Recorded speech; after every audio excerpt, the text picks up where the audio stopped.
주영석 기자의 뉴스 속으로. 뉴스 속으로는 예방과 치료의학도 최고, 리퍼도 최고, 시니어 어르신들에게 서울메디칼그룹이 최고, 서울메디칼그룹 제공입니다. 연방준비제도 간부들이 잇따라서 금리 인상이 이제 막바지임을 시사하는 발언들을 쏟아내고 있습니다.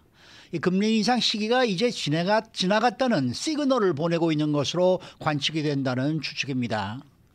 다만 5.25에서 5.5% 사이인 기준금리를 당분간 계속 유지하면서 동결할 것으로 보여 경기 부양을 의미하는 금리 인하가 언제 이루어질지는 불투명한 상황입니다. 또 미국을 대표하는 IT 기업 애플이 2분기 실적 발표 후에 주식 가격이 계속 내려가면서 지난주에 시가총액 3조 달러가 붕괴된 이후 이제는 2조 8천억 달러 정도로 줄어들었습니다. 주영석 기자. 안녕하십니까. 자, 우선 이 연준 간부들의 요즘 발언이 상당히 흥미롭다, 네. 이런 생각이 드네요. 그렇죠. 이제 지난 1년 이상 금리 인상을 이제 지속해 왔는데 드디어 이제 끝이 보이는 양상이고요.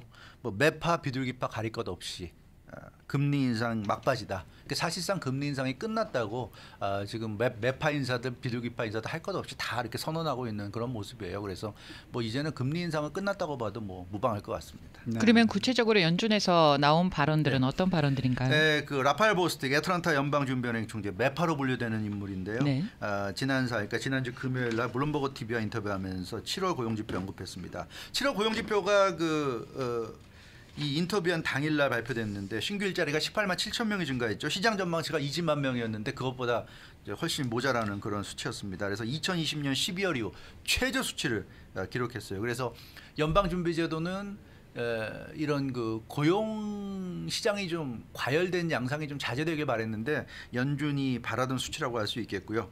이 인플레이션 견인 요소 중 하나로 지목됐던 고용 증가가 이제 확실히 좀 주춤하는 그런 양상입니다. 그래서 라파엘 보스틱 총재는 그 수치를 언급하면서 더 이상의 금리 인상은 필요치 않아 보인다. 이렇게 아주 명쾌하게 언급했습니다. 이 매파 인사가 이렇게 얘기했기 때문에 굉장히 크게 화제가 됐고요. 오스탄 골스비 시카고 연방준비은행 총재, 이분은 또 비둘기파죠. 이제 금리 인상 여부는 더 이상 관심의 대상이 아니다. 왜냐하면 이제 금리 인상 끝났기 때문에 더 이상 금리 인상 할지 안 할지는 관심의 대상이 아니다. 이렇게 아주 단언을 했고요. 금리 인상은 당연히 이제 끝났다는 것을 확실하게 얘기했습니다. 그런가 하면 존 윌리엄스 뉴욕 연방준비은행 총재, 이분은 뉴욕 연방준비은행 총재뿐만 아니라 FOMC 부위원장이죠. 그래서 현재 연준 내 서열 3위입니다. 그래서 굉장히 고위 인사고 역시 강경한 매파로 분류되는데 어제 그 뉴욕 타임즈 인터뷰에서 금리 인하 가능성을 시사했죠. 현재 기준금리 최고치에 근접한 것으로 보인다. 그러니까 역시 금리 인상은 이제 끝났다고 얘기를 하고 있는 거고요. 시장의 기대처럼 연준이 금리 인하할 수도 있다. 근데 시장은 이제 금리 인상을 하냐 마냐는 더 이상 관심이 없어요. 누가 봐도 이거 금리 인상은 끝났으니까. 근데 이제 관심은 금리 인하를 하느냐 마느냐인데 할 수 있다. 내년 중에 할 수 있다. 이런 얘기를 이 연준의 대표적인 매파 인사가 존 윌리엄스 FOMC 부위원장이 한 겁니다. 그러면서 수많은 지표들이 올바른 방향으로 가고 있다. 이렇게 얘기했고요. 패트릭 하커 필라델피아 연방준비은행 총재, 중도파에 가까운 비둘기파로 불리는데 최근에는 보면 매파적인 발언도 많이 했어요. 근데 이분도 CNBC와 인터뷰에서 금리 인상이 끝에 왔다. 연준이 동결할 가능성이 높다. 이렇게 언급했고 단 경제에 이제 어떤 깜짝 변수가 생기지 않는다는 전제하에 지금 같은 상황이면 뭐 동결이다. 이제 이렇게 얘기해서 뭐 비둘기파 매파 할 것 없이 다 발언 내용이 다 똑같습니다. 금리 인상은 끝났다는 거죠. 끝났다. 근데 뭐 이 사람들 발언을 들어보면은 금리 인상을 멈추지만은 그것이 곧 긴축 종료는 아니다. 이런 입장인데 이게 무슨 의미예요? 그렇죠. 그러니까 말 그대로요. 금리 인상은 끝난 거고요. 그러나 금리 인상이 끝났다고 해서 그게 긴축이 끝난 건 아니다. 이제 이런 얘기인데 그게 무슨 얘기냐면 현재 기준금리가 5.25%에서 5.5% 사이잖아요. 그러니까 이게 굉장한 고금리입니다. 높은 금리예요. 그래서 이 5.25에서 5.5% 사이의 기준금리를 유지하는 것 자체가 긴축의 시대임을 나타내는 상징적인 수치입니다. 그러니까 금리 인상을 이제 더 이상 할 필요가 없다는 건 더 이상 조일 필요가 없다는 겁니다. 금리 인상을 한다는 건 계속 돈 나올 구멍을 막는다는 얘기잖아요. 시중에 돈을 풀지 않고 오히려 시중에 돈을 걷어가면서 유동성을 막는 조치인데 더 이상 조이지 않겠다는 얘기입니다. 다만 조일 필요 없다는 것이 풀어준다는 의미는 아니에요. 지금 조여놨잖아요, 많이. 네. 더 이상 세게 안 조이지만 지금 조여놓은 걸 풀어준다는 얘기는 아닙니다. 조여놓은 걸 놔두겠다. 다만 더 이상 더 세게 조이진 않겠다 이런 얘기죠. 그래서 이 부분은 우리가 생각을 잘 해야 될 부분입니다. 금리 인상은 끝났지만 그게 긴축 종료는 아니라는 거. 라파엘 보스틱 그 애틀랜타 연방준비은행 총재 매파죠. 고금리 정책이 단기간에 끝날 것이라고 생각하지 않는다. 그러니까 금리 인상이 끝났다고 얘기했지만 그러나 그것이 금리 인상이 끝난 게 고금리 정책의 끝은 아니다 이렇게 얘기했고요. 오스턴 골스비 비둘기파죠. 시카고 연방준비은행 총재. 현재의 고금리 기조가 얼마나 갈지 고민해야 할 시점에 왔다. 그러니까 이제 금리 인상은 관심이 아니지만 지금 여기까지 5.25에서 5.5까지 끌어올려진 기준금리를 언제까지 끌고 가느냐 이게 지금 관심의 대상이라는 얘기고요. 5.25가 됐건 5.5%가 됐건 인플레이션이 둔화하는 와중에 5%의 금리를 유지하는 것 자체가 긴축이다. 이렇게 오스턴 골스비 시카고 연방준비은행 총재가 명쾌하게 얘기했습니다. 그렇기 때문에 금리 동결 결정도 긴축 정책을 강화하는 수단으로 볼 수 있다. 이게 무슨 얘기냐면 금리 인하로 안 가니까 동결하는 것만으로도 엄청난 긴축이라는 얘기예요. 그래서 이 동결을 아직은 풀어줄 생각이 당장은 지금 없는 것 같다는 그런 얘기고요. 존 윌리엄스 뉴욕 연방준비은행 총재 매파죠. 3%대로 역대 최저 수준인 실업률이 내년에는 4%대로 오를 것으로 본다. 그리고 물가가 향후 2년 이내 정책 목표인 2%대로 하락할 것으로 본다. 그때가 되면 통화 정책도 정상으로 돌아갈 것이다. 그러니까 2년 이내에 정상으로 돌아간다는 거 지금 5.25에서 5.5는 굉장히 높은 거란 말이에요. 이거를 끌어내리겠다는 얘기인데 그게 2년 이내인데 아까 말씀드린 대로 2024년에 금리 인하가 될 수 있다. 지금 2023년 8월이란 말이에요. 2024년이 1월부터 12월까지 있잖아요. 2024년 한 11월이나 12월쯤에 금리 인하 한다 그러면 1년 이상 남은 거죠. 굉장히 먼 미래 얘기입니다. 그래서 내년에 금리 인하 한다고 하지만 정확한 시기를 얘기하지 않았기 때문에 당장 내년 1월, 2월에 한다는 건 아닌 것 같고 아무리 그래도 하반기 정도 가서 하지 않겠는가. 이제 그런 예상이고 그렇기 때문에 금리 인상을 멈추지만 긴축이 종료되지 않는다는 거 우리가 충분히 이해할 수 있을 것 같습니다. 그러니까 다시 이제 정리를 해보면은 연준 입장에서는 충분히 금리를 올려놨기 때문에 이제는 뭐 더 이상 굳이 올리지 않더라도 그 효과는 이어질 것이다. 그렇죠. 이렇게 봅니다. 지금 더 올리면요 이제 6% 7%로 가는데 그거는 더 감당하기가 힘들어요. 그러면은 그 뭐라 그럴까요? 고양이가 쥐를 몰아도 도망갈 구멍을 마련해 주면서 몰아야 된다 그러잖아요. 마찬가지로 연준도 지나치게 금리를 올리면 이제 경기 침체가 올 수 있고 지금 은행들이 오늘도 무디스로부터 미국 많은 은행들이 지금 신용등급 강등을 당했는데 은행들이 위험해집니다. 6% 7%까지 올라가면 못 견뎌요. 은행들이. 미국 경제가 망할 수 있어요. 그러니까 지금은 올릴 수 있을 만큼 올렸어요. 어차피 이 사람들이 이런 얘기 안 해도 더 이상 금리 인상 못한다는 건 다 알고 있습니다. 그건 이제 뭐 시장도 알고 누구나 다 아는 얘기고 중요한 건 언제 금리를 내릴 거냐죠. 내릴 거냐인데 기준금리가 지금 5.25에서 5.5% 상당히 높단 말이에요. 지금 주택 모기지, 차량 대출, 신용 대출에서 이자율이 굉장히 높습니다. 그래서 5.5 정도 지금 이 정도로 유지만 하더라도 어마어마한 긴축이 된다는 거죠. 이거 내려야 되는데 당분간 안 내린다. 그것만으로도 상당한 경제 압박을 가할 수 있다는 얘기입니다. 그래서 이 긴축 정책을 끝낸다는 신호는 금리 인상을 안 하고 동결하는 게 아니라 금리 인하로 가야지 긴축 정책을 끝내는 거예요. 그런 차원에서 연준이 금리 동결을 유지한다는 건 결국 긴축 정책을 계속 끌어가겠다는 그런 얘기가 되겠고요. 금리 인하가 뭡니까? 양적 완화, 경기 부양이잖아요. 경기 침체 가능성이 높으면 경기 부양에 나설 가능성도 높아지게 되는 겁니다. 근데 현재 미국 경제가 어떻습니까? 거의 모든 지표가 좋잖아요. 잘 돌아가고 있어요. 그러니까 경기 부양할 필요가 없는 거죠. 연준 입장에서.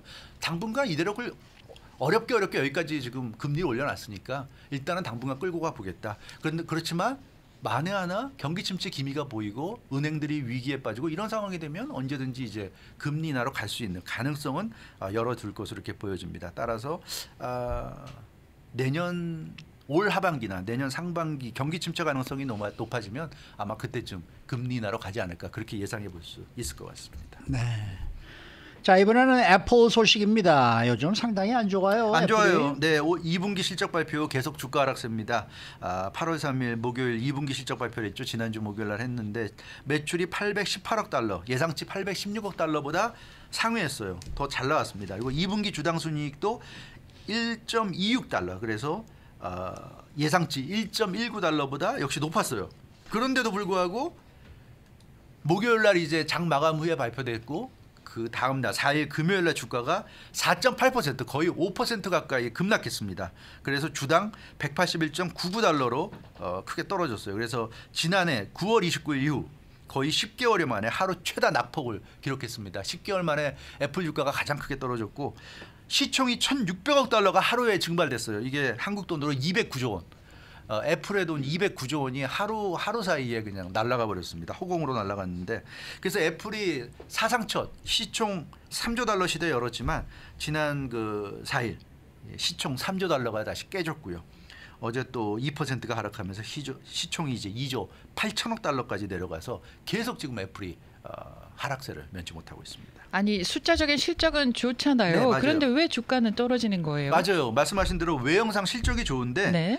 자세히 보면 문제가 드러납니다. 그러니까 시장 전망치를 상회하는 실적을 낸 건 사실인데 예. 그게 이제 앱스토어 같은 서비스 부분의 매출이 8% 증가했기 때문이고요.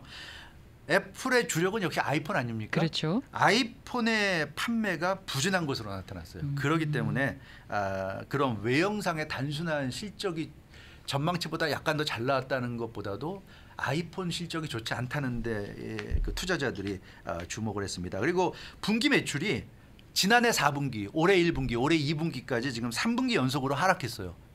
그렇기 때문에 비록 전망치보다 약간 더 잘 나왔다고 하지만 3분기 연속 이렇게 내려간 거 이거 굉장히 좀 안 좋은 징조다. 그래서 애플이 지금 안 좋은 평가를 받고 있습니다. 근데 이 아이폰이 왜 이렇게 부진하고 또 얼마나 지금 부진한 거예요? 판매가? 네, 애플 그 올 2분기에 아이폰 매출이 396억 달러 기록했습니다. 이게 시장 전망치 402억 달러보다 밑돌죠. 그러니까 시장 전망치만큼 못 팔았고요.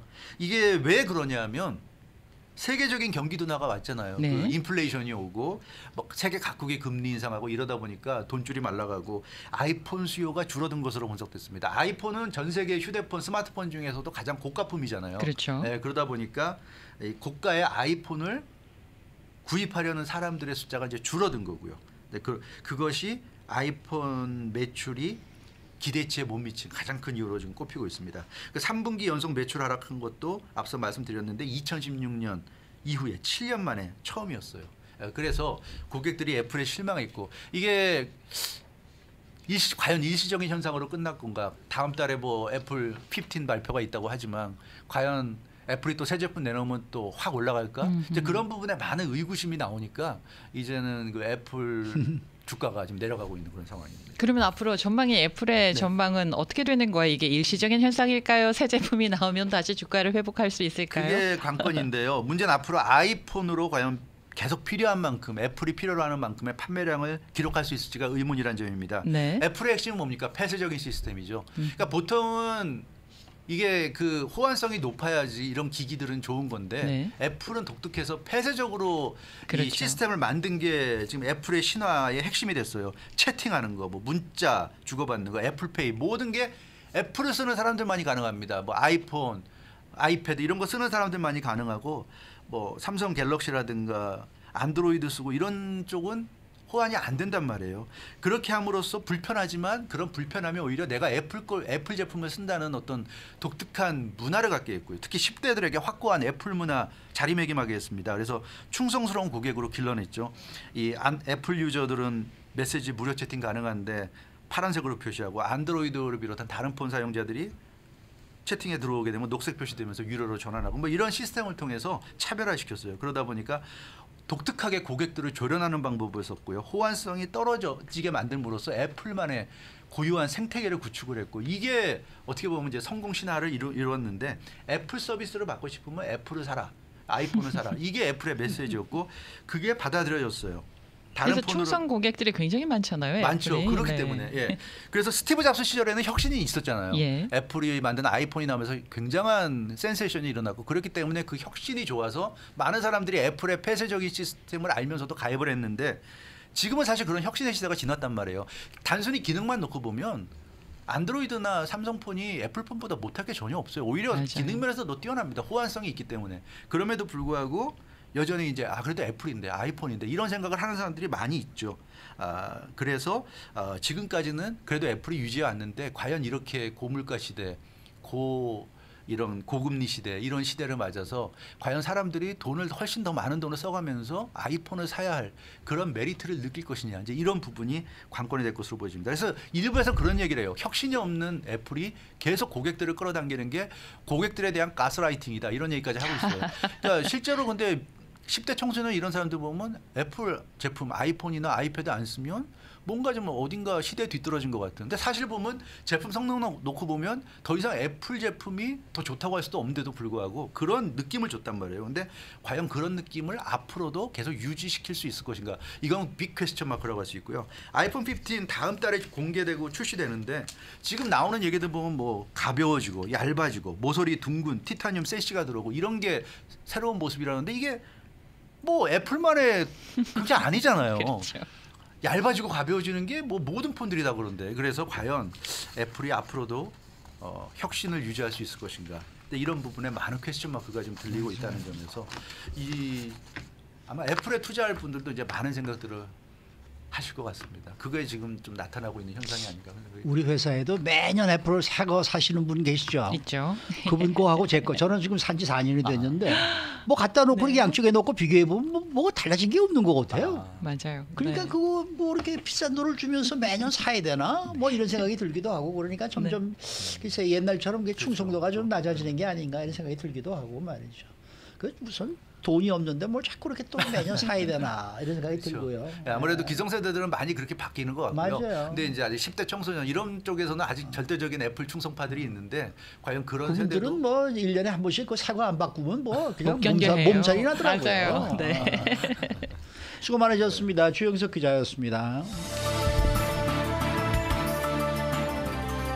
뉴스 속으로는 예방과 치료의학도 최고, 리퍼도 최고, 서울 메디칼 그룹 제공이었습니다.